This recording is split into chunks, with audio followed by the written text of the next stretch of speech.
So चार option आहे. Delta E to the power R is equal to, त्याचा जे आन्सर आहे ते आहे हा डायरेक्ट फॉर्म्युला असतो वेक्टर आयडेंटिटीचा, E to the power R divide by R dot R bar. त्यानंतर दुसरा जो क्वेश्चन आहे त्यामध्ये आहे the most general solution of heat equation. The most general solution of heat equation. Heat equation दिलेलं आहे तुम्हाला du by dt is equal to C square d2u by dx2. काय असेल बरं त्याचं इक्वेशन काय असतं?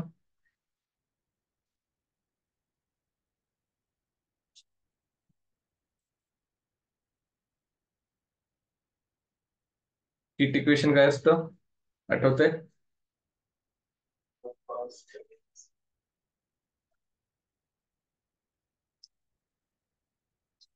C1 वेव्ह इक्वेशन काय असतं? C1 cos mx, C2 cos mx, sorry, C1 cos mx, C2 sin mx, C3 cos mt, C4 sin mt, right? तर मग वेव्ह इक्वेशन काय असतं, हीट इक्वेशन काय असतं? C3 C4 आहे ना, बाकी सेम. तुमचे जे ऑप्शन होते ते बघा काय काय होते. ऑप्शन मध्ये होतं C1 cos mx, C2 sin mx, e to the power minus c square m square t. त्यानंतर C1 cos mx, e to the power minus c square m square t. So none of this option होते त्याच्यामध्ये. Fourth none of दिस होता. तर याच्यामध्ये आता C1 C4 C5 च्या ऐवजी तुम्ही C1 C2 पण कन्सिडर करू शकता. इथं C1 C2 जरी लिहिलं तरी पण काही फरक पडत नाही. सेमच क्वेश्चन राहतो, सेमच जनरल सोल्युशन राहतं. समजलं का?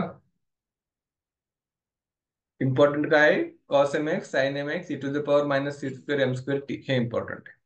ठीक आहे. त्यानंतर पुढचा क्वेश्चन आहे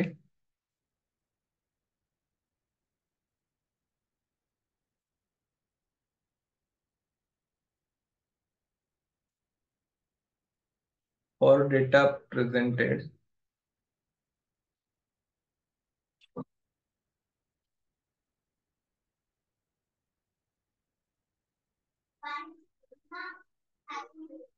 in the form of frequency distribution. Frequency distribution. Then the arithmetic mean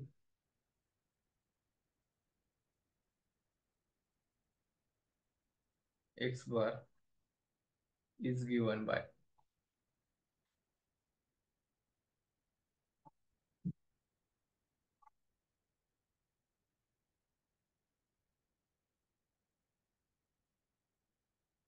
तर पहिला ऑप्शन दिला आहे summation f x upon n. दुसरा ऑप्शन आहे एन समेशन एफ एक्स. तिसरा ऑप्शन आहे summation f x minus a divide by n. आणि fourth option आहे summation f x square upon n. हा कोणता क्वेश्चन आहे? हा आहे तुमचा युनिट नंबर 3 मधला मोमेंट्सचा. त्याच्यामध्ये आपण U1 U-1 काय करत असतो? U-1 समेशन एच चा power r summation f u divide by किती असतो? Summation f. बरोबर. समेशन एफ ला एन कन्सिडर केलेलं आहे आणि यू म्हणजे काय असतो? X minus a divide by h. बरोबर का? सो हा फॉर्म्युला म्हणजे इक्वेशन थर्ड येणार. यू च्या ऐवजी काय लिहिलंय? एक्स मायनस ए आणि समेशन एफ च्या ऐवजी एन. बरोबर. सो हा फॉर्म्युला बेस्ड क्वेश्चन होता. त्यानंतर fourth The standard deviation and arithmetic mean of the distribution. The standard deviation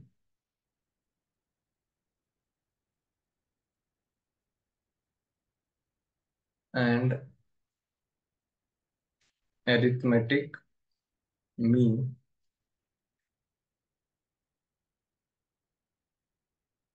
of the distribution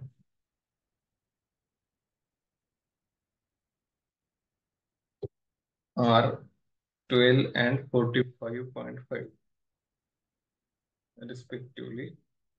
Coefficient of variation of the distribution. Coefficient of variation of distribution.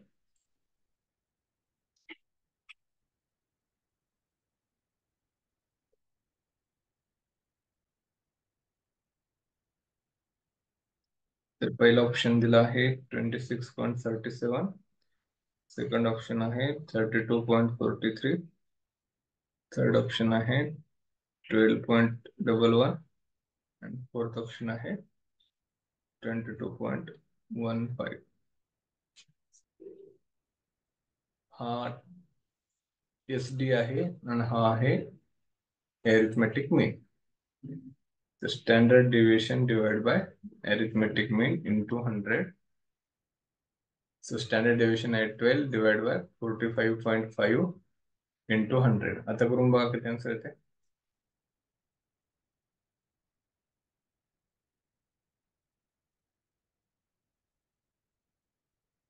26.37 येते का? So coefficient of व्हेरिएशनचा formula काय? Standard division upon arithmetic मीन.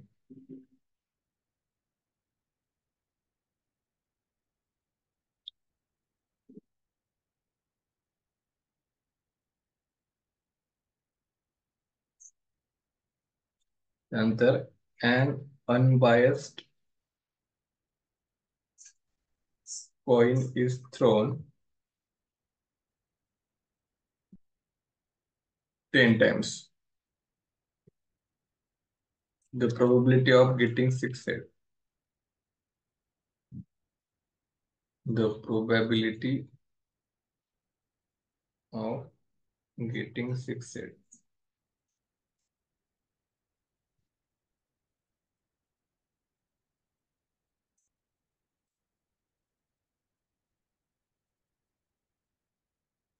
तो कसं बायनोमियलचा question आहे, कसं solve करणार?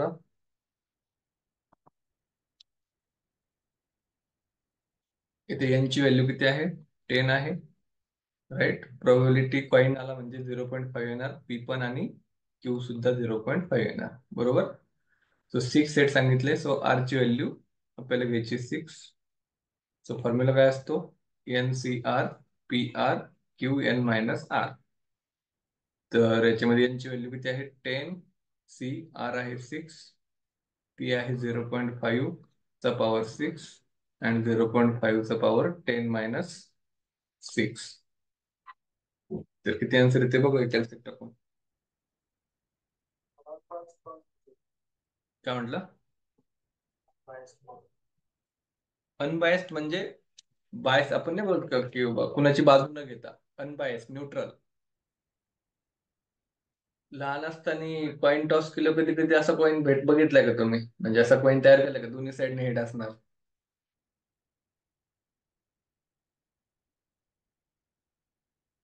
Bias unbiased म्हणजे काय, किंवा एखाद्याला आपण कधी कधी एखाद्याला प्राधान्य देतो किंवा एखाद्या जास्त बाजू धरतो, त्याला म्हणतात बायस होणे. अनबायस म्हणजे न्यूट्रल. हेड पण तेवढाच इम्पॉर्टंट, टेल पण तेवढाच इम्पॉर्टंट, त्याला म्हणतात अनबायस्ड. कॉइनचं जर एक्झाम्पल आलं कोणतंही, तर पी आणि क्यू किती असणार? 0.5 0.5. तर किती येते आन्सर बघायचं? 0.2050 येते का? हे आहे ऑप्शन नंबर सेकंड तुमचं 0.2050.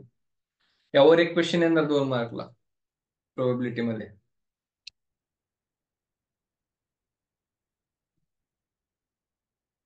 त्यानंतर लास्ट क्वेश्चन आहे पेपरचा.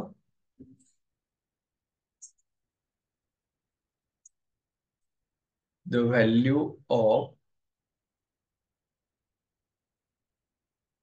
Delta R bar delta dot r बारची व्हॅल्यू दिली x i plus y j plus z k is किती असणार बरं? याचा डेरिव्हेटिव्ह काढलो काय येणार? आपण याच्यामध्ये केलंय ना, डीडी मध्ये. एक्सचा डेरिव्हेटिव्ह आय, वायचा डेरिव्हेटिव्ह जे, झेडचा डेरिव्हेटिव्ह के, म्हणजे 1 1 1 येणार. तो आन्सर किती येणार याचा? मॅग्नेट्यूड किती येणार? 3 येणार.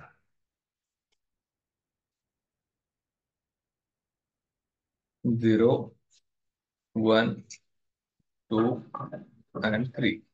त्याचा आन्सर आहे 3.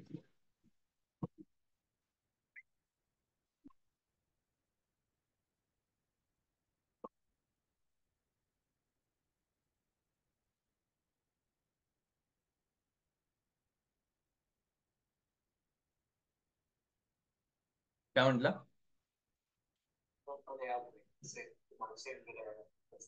मला पाठवलं क्वेश्चन काय? एक मिनिट, एक मिनिट, एक मिनिट.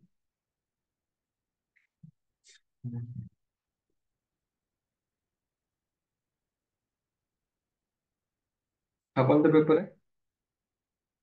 ऑगस्ट. ठीक आहे. आणखी माझ्याकडे एक पेपर आहे, त्याचा बघूयात आपण.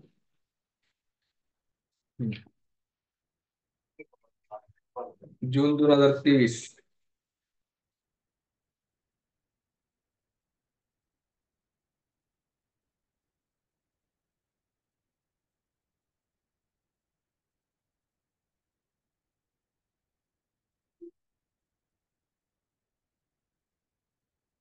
First, the curve vector of vector field.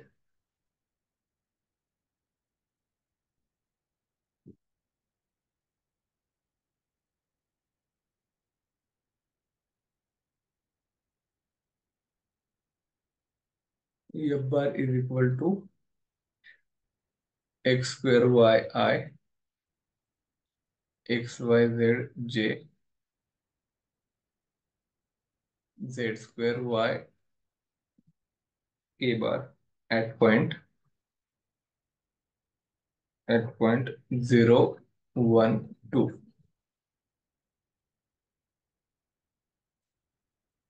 Curve vector म्हणजे डेरिव्हेटिव्ह काढून बघा, काय डेरिव्हेटिव्ह याचा.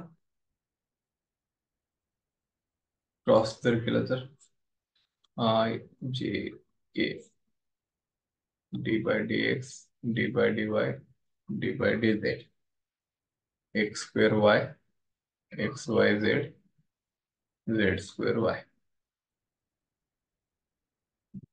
I bar with respect to y केला तर हा येणार d by dy z square y minus d by dz x Y z. तर हा विथ रिस्पेक्ट टू y केला तर झेड स्क्वेअर येईल minus d by D z येईल एक्स वाय.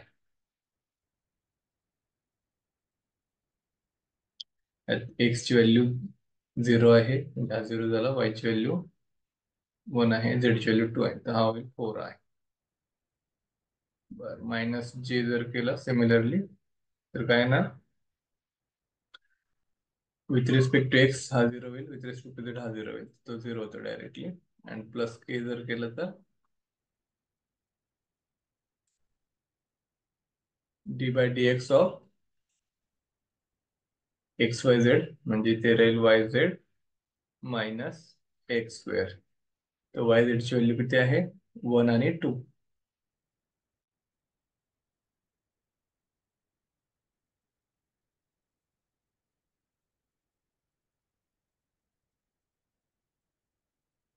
वाय झेड 1 × 2 म्हणजे 2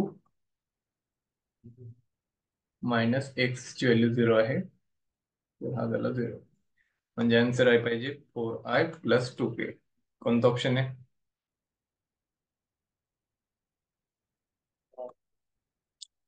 कर्ल आलं म्हणजे काय करायचं? Del cross f bar 4i plus 2k.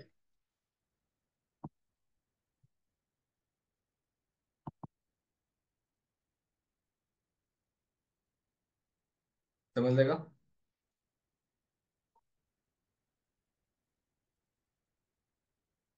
त्यानंतर वेव्ह इक्वेशनच्या कंडिशन विचारलेत.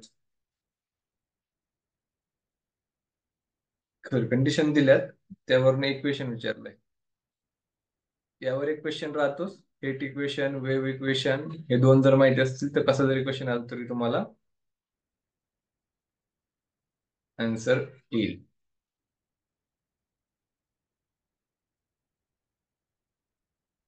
काय general solution? C1 cos mx plus C2 sin mx C3 cos CMT. आता कधी कधी इथे जर 4 आला सपोज सी स्क्वेअरच्या ऐवजी, तिथे काय येईल बरं? C3 च्या पुढे काय येईल? सी स्क्वेअरची व्हॅल्यू 4 आहे, म्हणजे सी ची व्हॅल्यू किती झाली? 2 झाली ना. तर मग इथे काय येणार? C3 cos 2mt आणि C4 sin 2mt. बरोबर का? इथं सी स्क्वेअर याच्या जवळ जर 4 आला तर सी ची व्हॅल्यू 2 झाली. 1 आला काहीच नाही आलं तर काहीच नाही लिहायचं. जर 9 आला तर 3 असणार सी ची व्हॅल्यू. जर 3 आला तर √3 असणार. समजलं काय? कधी कधी सी स्क्वेअरच्या ऐवजी व्हॅल्यू देतात, तर ती स्क्वेअरची व्हॅल्यू असते, आपल्याला सी ची व्हॅल्यू पाहिजे असते, कारण की इथं काय सी आहे. समजलंय का? ठीक आहे, याच्यामध्ये होता ऑप्शन नंबर 1. त्यानंतर Poisson distribution. Next question c. In a Poisson distribution,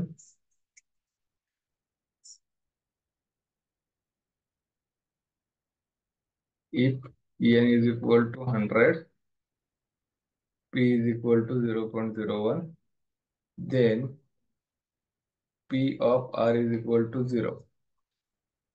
तर खूप सिंपल आहे, सगळ्या व्हॅल्यू माहित आहेत. पॉइसनचा फॉर्म्युला काय असतो?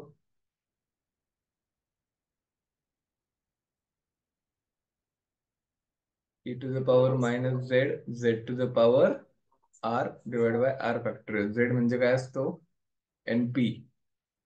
सो n आहे 100 आणि हा आहे 0.01, म्हणजे z ची व्हॅल्यू 1 येणार.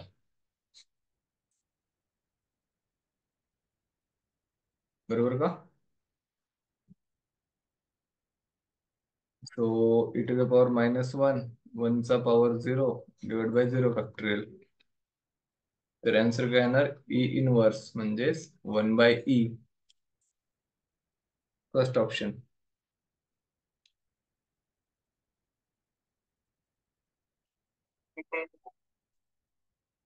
10 का स्केल 100 इंटू 0.01 करून बघ कॅल्सी मध्ये किती. 100 इंटू 0.01. पॉइंट काहीतरी चुकलाय.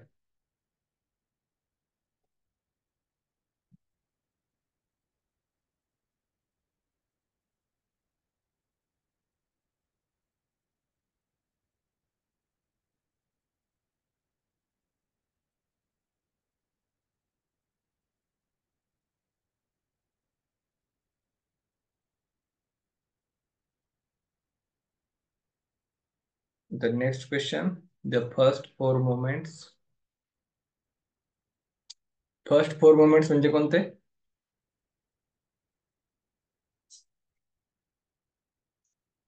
डॅश वाले.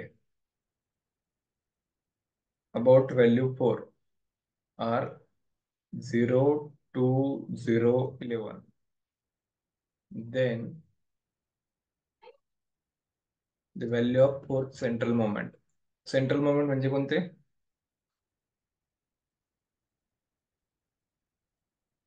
μ1, μ2, μ3, μ4.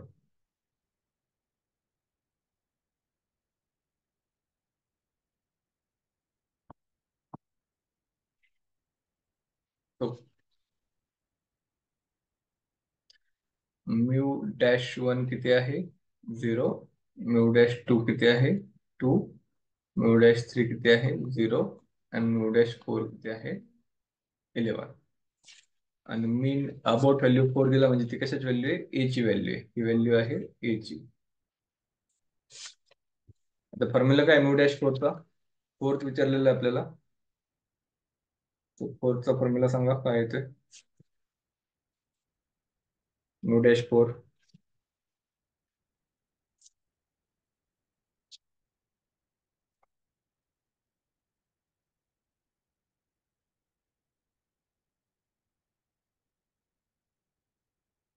आठवते का कोणाला? Mu dash four is equal to, sorry mu four is equal to mu dash four minus किती आहे बघा बरं, right, 6 mu dash two mu dash one square minus 3. तर प्रत्येक ठिकाणी म्यू डॅश वन आहे तर 0 जाणार, तर म्यू डॅश फोरची व्हॅल्यू किती आहे? 11. तर आन्सर काय आलं? 11. समजलंय का?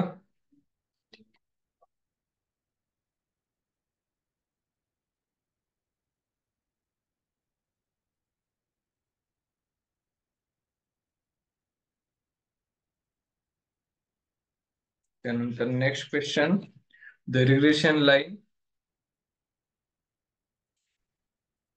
The regression line y on x, y on x is, काय असणार y on x? y आधी म्हणजे y minus y bar is equal to b y x, x minus x bar. Option number 2 बरोबर का?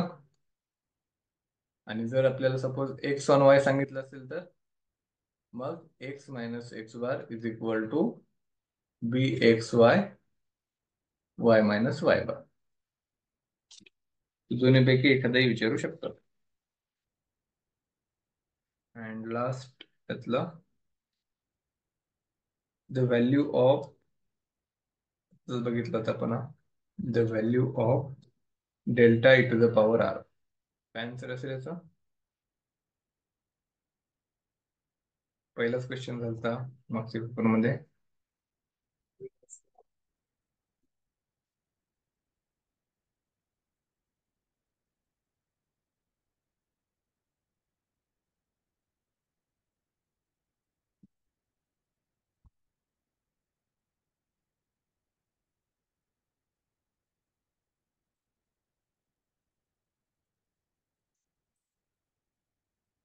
त्यानंतर आणखीन घेऊयात, आणखीन पेपर आहेत आपल्याकडे.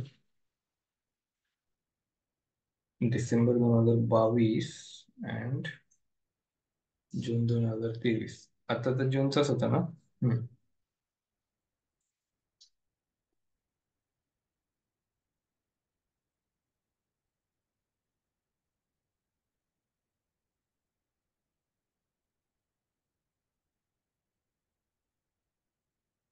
आणखीन एक पेपर आहे त्याचा पण घेऊयात.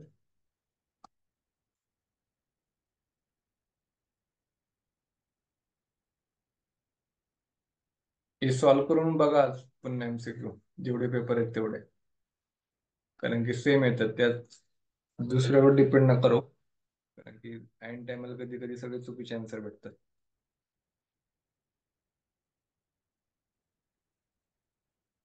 December 2022, the first 4 moments of distribution, the first 4 moments of distribution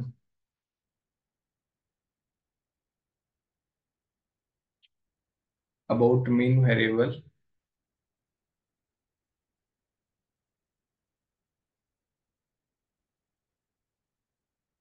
are 0, 2, 0 and 11. Then beta 2 is equal to, तर बीटा 2 चा फॉर्म्युला काय असतो?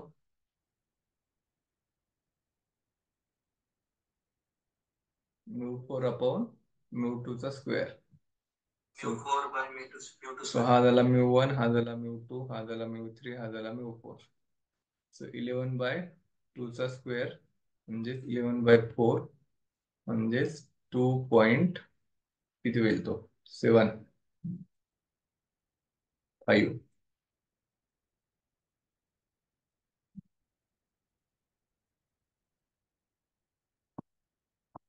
Option number third.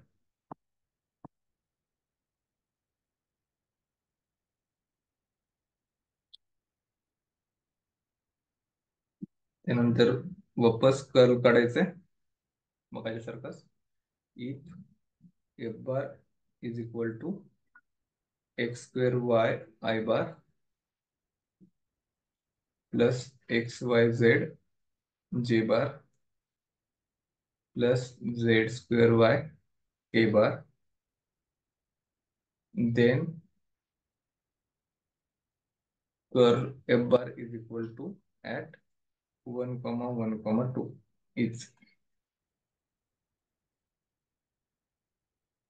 नंबर 1 आहे 5i प्लस जे, नंबर 2 आहे 3i प्लस जे प्लस के, नंबर 3 आहे 3i प्लस के,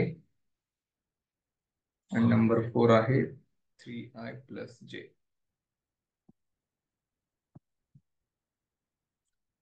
तो म्हणजेच डेल क्रॉस एफ बार काढायचा आहे. I J A D by D X, आयचा coefficient X square Y, D by D Y J चा कोएफिशियंट एक्स वाय झेड, आणि D by D Z K चा coefficient Z square Y. याचा solve केलं आपण. D by D Y Z square direct करतो आता मी याची मल्टिप्लिकेशन. सो हा होईल झेड स्क्वेअर मायनस हा होईल x Y minus j 0 minus 0 plus k x y नाही y z with respect to x करायचं आहे, y z minus x square. यात व्हॅल्यू टाकायचे फक्त ऍट 1 1 2 म्हणजे कशाची व्हॅल्यू होत्या x Y Z. So I bar 4 minus 1 minus j 0 and के बार 1 2 म्हणजे 2 मायनस 1 चा स्क्वेअर 1. तर फायनल आन्सर काय येईल 3i plus K. Option number third 3i plus के.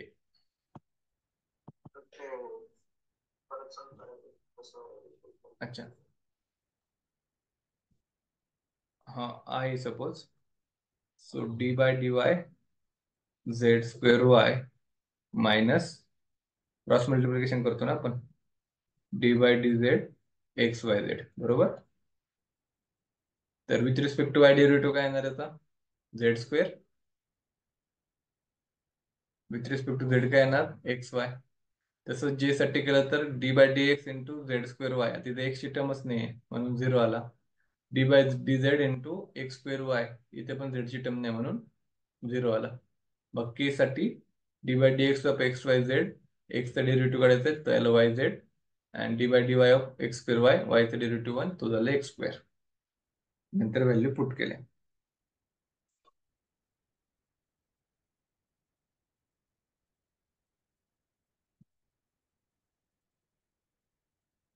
समजलंय.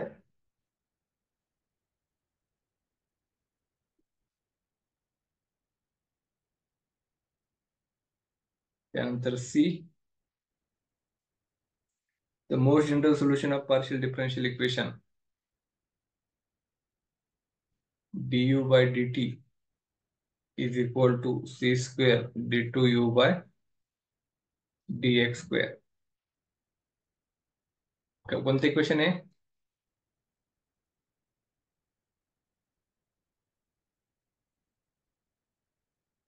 वेव्ह इक्वेशन आहे हिट इक्वेशन आहे.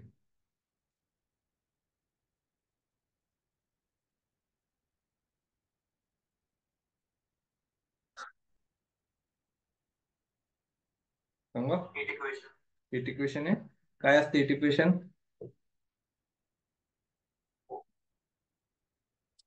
c1 cos mx, c3 c4 cos mx, c5 sin mx e to the power minus c square m square t. आता इथं option मध्ये c4 c5 नाही c1 c2 आहे तर c1 c2 consider करायची. c1 cos mx, c2 sin mx bracket complete e⁻−c²m²t.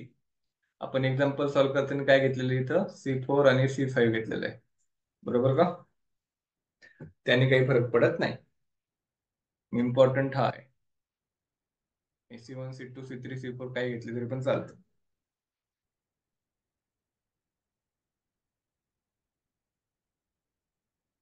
तुम्ही जर सगळे पेपर बघितले असतील तर वेव किंवा हेट इक्वेशन 100% येतच आहे, बरोबर. In binomial probability distribution if P is equal to Q, then P of X bar is equal to R. तर काय इक्वेशन येणार? फॉर्म्युला असतो NPR is equal to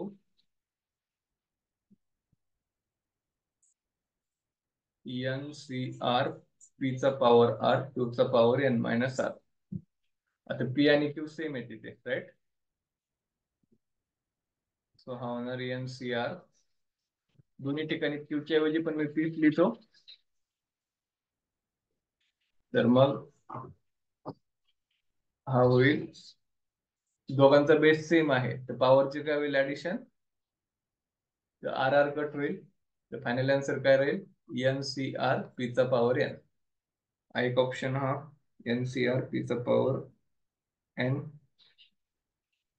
NCR P चा पॉवर N आहे.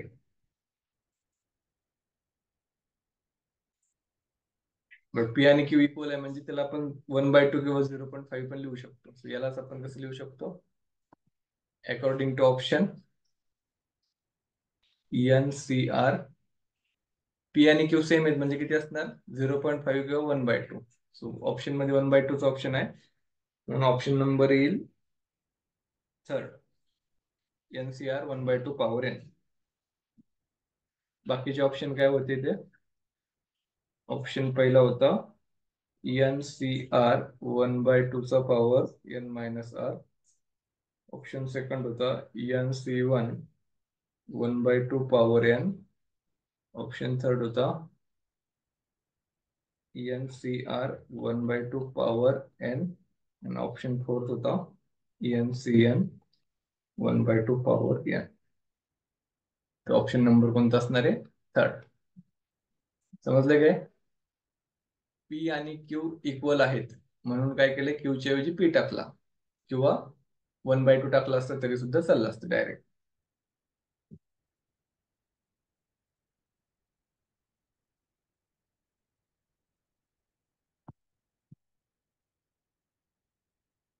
त्यानंतर second last question. R bar is equal to X I bar Y J bar Z K bar. Then त्याचा answer direct सांगता आला पाहिजे तुम्हाला. किती असणार आन्सर? हा क्वेश्चन सॉल्व्ह केलेला आहे.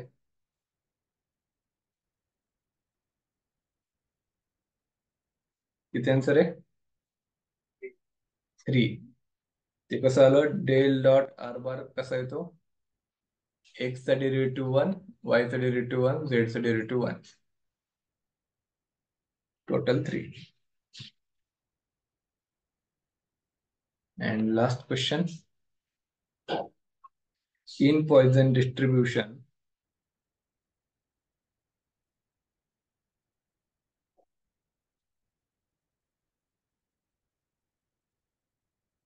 if P of R is equal to 3,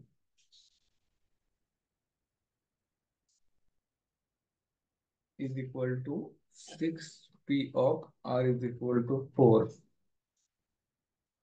then P of R is equal to 2 is equal to.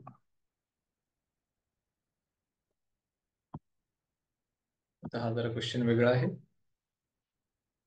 यामध्ये ऑप्शन नंबर 1 दिला आहे आपल्याला 0.025, ऑप्शन नंबर 2 दिला आहे 0.1148, 3 आहे 0.251 and 0.1148.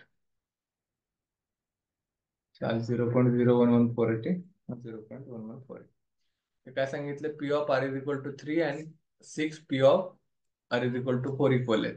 So P of R is equal to 3 चा फॉर्म्युला काय पाहिजे तुमचा, e to the power minus Z, Z to the power R म्हणजे 3 divide by 3 factorial is equal to 6 e to the power minus Z, Z to the power 4 divide by 4 factorial.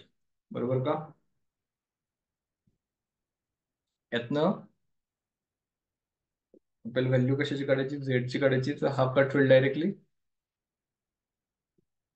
तर इथे काय राहील, Z cube divide by 3 factorial म्हणजे किती, 3 into 2.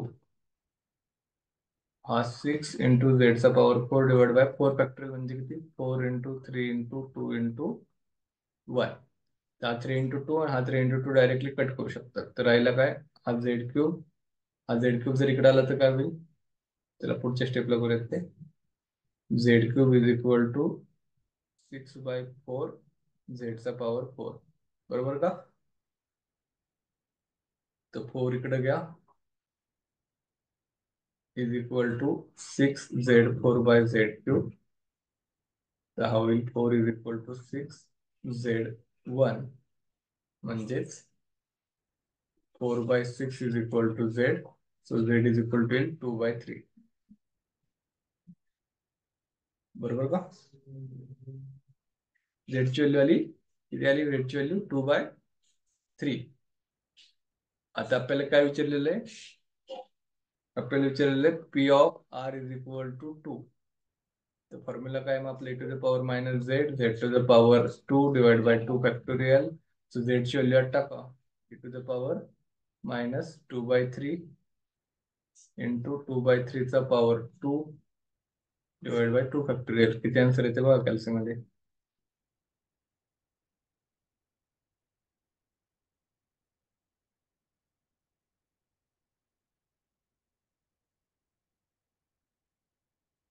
थोडासा मोठा question होता, एकच मार्कला होता.